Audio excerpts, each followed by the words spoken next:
para sa pinakaabangang press conference ng ating 18 celebrity contestants. Excited na ang lahat dahil ito ang unang pagkakataon na haharap sila sa publiko bilang castaways ng Survivor Philippines Celebrity Showdown.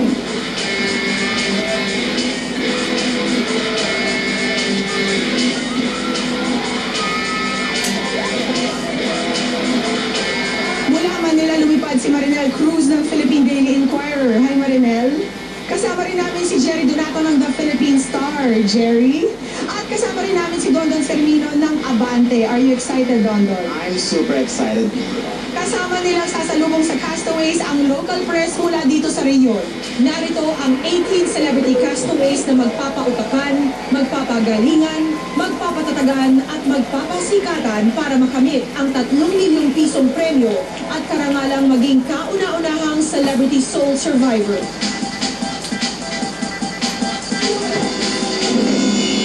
Matapos ang pagpapakilala, nagsimula na ang press conference. It's equal lang yung competition ito. Kung kaya mo lumaki, kaya mo We'll see. I mean, we haven't really been able to talk. So we'll find out when we get to that. Maging ako ay nagkaroon din ng pagkakataong ma-interview sila. Aki, why did you decide to join Survivor Philippines?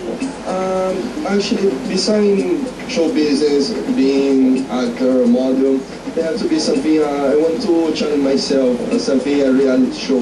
Why join this content? I just want to get to the end and then know that I can make and also prove other people wrong that think I'm just a socialite or whatever. So. Habang isinasagawa ang press con ng Survivor Philippines ay biglang pumasok ang ilang locals at pinaghahatak ang castaways. Ako man ay nagulat.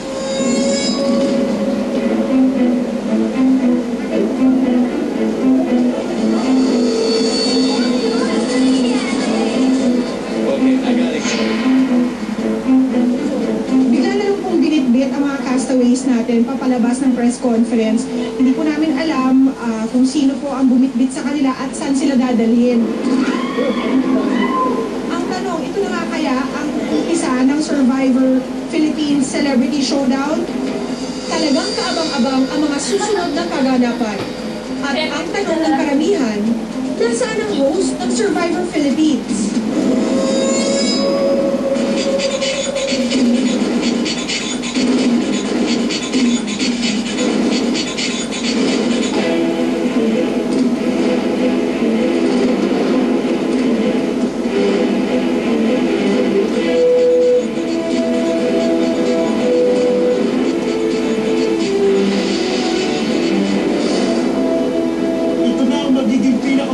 Season ng Survivor Philippines dahil mas mahirap ang magiging living conditions ng mga castaways.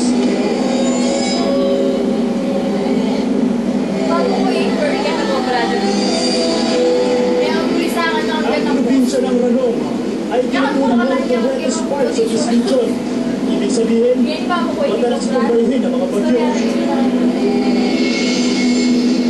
Kapag dito haharapin din nila ang mga gamis na hayop sa kabukatan.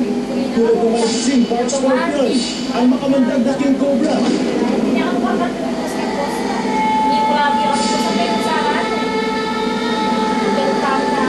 May panganib din, maging sa karagitan.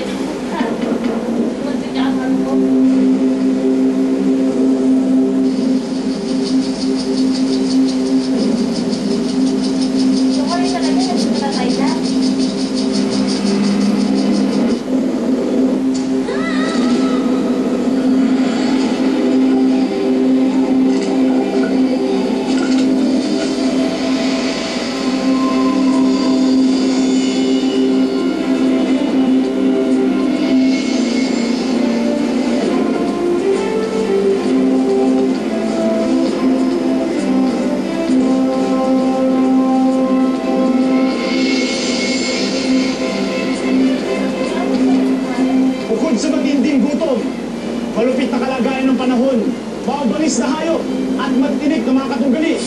Kailangan pantalunin ng mga castaways ang pinakamatindi nilang kalaban. Sariling takot at awa sa kondisyon pa nilang haharapin. Sino sa kanila ang unang lalamunin ng pagod at lungkot? Sino sa kanila ang kakainisan ng mga katribo? At sino ang magtatagumpay? Pautakan! Pagalingan! Patatagan! At pasikatan! 36 days, 18 castaways, and the first celebrity sole survivor